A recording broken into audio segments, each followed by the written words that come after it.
അധ്യായങ്ങൾ ഈ രാത്രി പ്രാരംഭത്തിൽ ആമേൻ ഒന്ന് ധ്യാനിച്ച് നിർത്തിയാൽ തമ്പുരാൻ ഒറ്റ കാര്യമേ പറയത്തുള്ളൂ. പരാജയം അനുഭവിക്കുന്ന മനുഷ്യ,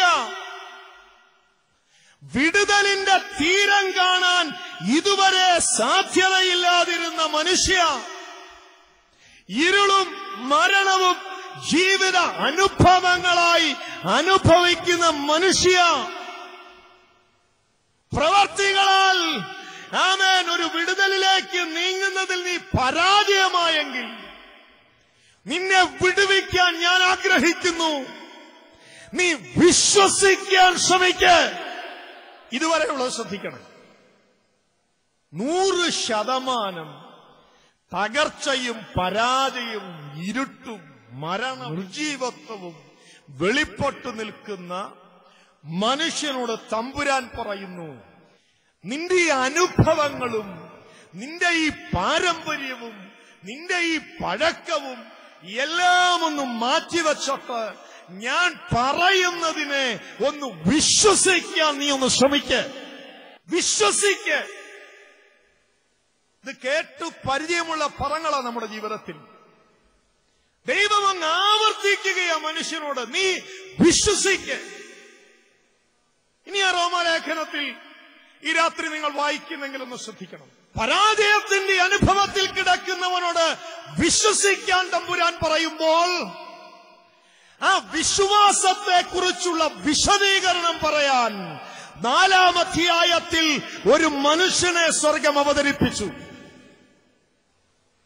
എങ്ങനെയാ വിശ്വസിക്കേണ്ടതെന്ന് നമ്മെ ഒന്ന് ഗ്രഹിപ്പിക്കേണ്ടതിന് 4-ാമത്തെ അധ്യായത്തിൽ ഒരു മനുഷ്യനെ സ്വർഗം അവതരിപ്പിച്ചു. ഒറ്റ ചോദ്യം,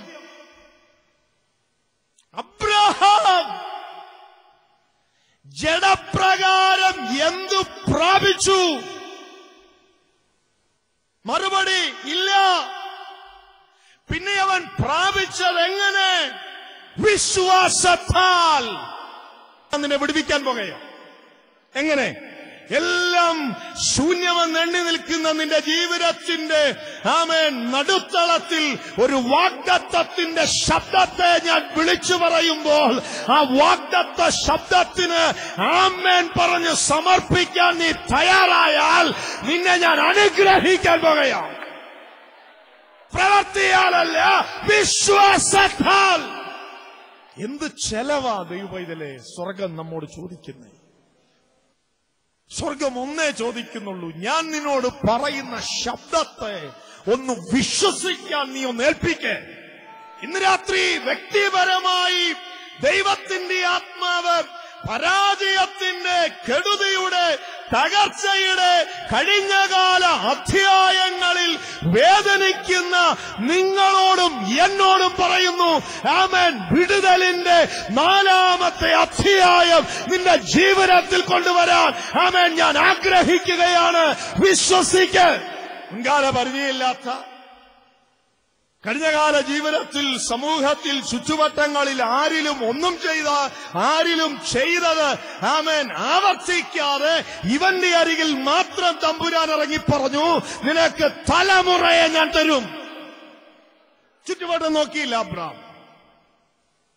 അപ്പുറത്തെ വീട്ടിലെ മനുഷ്യനോട് ഇത് പറഞ്ഞോ? ഇപ്പുറത്തുള്ളവനോട് പറഞ്ഞോ? ചോദ്യമില്ല. എന്നോട് പറഞ്ഞ ശബ്ദത്തിന് അബ്രഹാം പറഞ്ഞ മറുപടി ആമേൻ. അപ്പുറത്തും ഇപ്പുറത്തും പറഞ്ഞോ? കേട്ടോ? ആമേൻ പറഞ്ഞോ? ഇതൊന്നും എനിക്കറിയണ്ട. എന്റെ ഉള്ളത്തിൽ എന്നോട് പറഞ്ഞ ദൈവത്തിന്റെ ശബ്ദത്തിന് എനിക്കൊരു മറുപടിയുണ്ട്. ആമേൻ.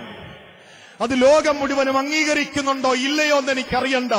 ആമേൻ. ഇടത്തിരിക്കുന്നവനും വലത്തിരിക്കുന്നവനും അത് സ്വീകരിക്കുന്നോന്നും എനിക്കറിയണ്ട. എന്റെ ഉള്ളത്തിൽ സ്വർഗത്തിലെ ദൈവം എന്നെ കൽപ്പിക്കുന്ന ശബ്ദമെന്ന് എനിക്ക് നിശ്ചയമുള്ളത് അത് ദൈവത്തിന്റെ ശബ്ദമായതുകൊണ്ടും അത് ദൈവമായതുകൊണ്ടും എനിക്കൊരു മറുപടിയുണ്ട്. ആമേൻ. വേദപുസ്തകത്തിന്റെ ചരിത്രത്തിൽ അനുഗ്രഹം അനുഭവിച്ച അബ്രാം എന്ന് പറയുന്ന മനുഷ്യന്റെ യോഗ്യത നാം കാണുന്നത് അവൻ കേട്ട ദൈവത്തിന്റെ ശബ്ദത്തിന് മുൻപിൽ വാഗ്ദത്തങ്ങളുടെ ദൈവമായി, ഉടമ്പടികളുടെ ദൈവമായി, ആമേൻ, വാഗ്ദത്തങ്ങളിൽ വിശ്വസ്തതയുള്ളവനായി, വാഗ്ദത്തമിട്ടൊരു ബന്ധമുറപ്പിക്കുന്ന ദൈവമായി, സംസാരത്തിൽ വെളിപ്പെടുത്തു വരുന്ന വാഗ്ദത്തത്തിൽ അവനെ ബന്ധം സ്ഥാപിക്കാൻ, ഉടമ്പടി സ്ഥാപിക്കാൻ ആഗ്രഹിക്കുന്ന ഒരു ദൈവമായി അവന്റെ മുൻപിൽ ഇറങ്ങി വന്ന ദൈവത്തിന്റെ ശബ്ദത്തെ തിരിച്ചറിഞ്ഞ് ആ മനുഷ്യൻ പറഞ്ഞ മറുപടി ആമേൻ, ആമേൻ, ആമേൻ, ആമേൻ, അത് അപ്രകാരമായി തീരും. ദൈവമേ, ഇന്ന് രാത്രി എന്നോട് സംസാരിക്കുന്നവരുടെ ശബ്ദത്തിന് ആമേൻ, സാഹചര്യങ്ങളെ, ലക്ഷണങ്ങളെ നോക്കാതെ എനിക്കൊരു മറുപടിയുണ്ട്. ആമേൻ.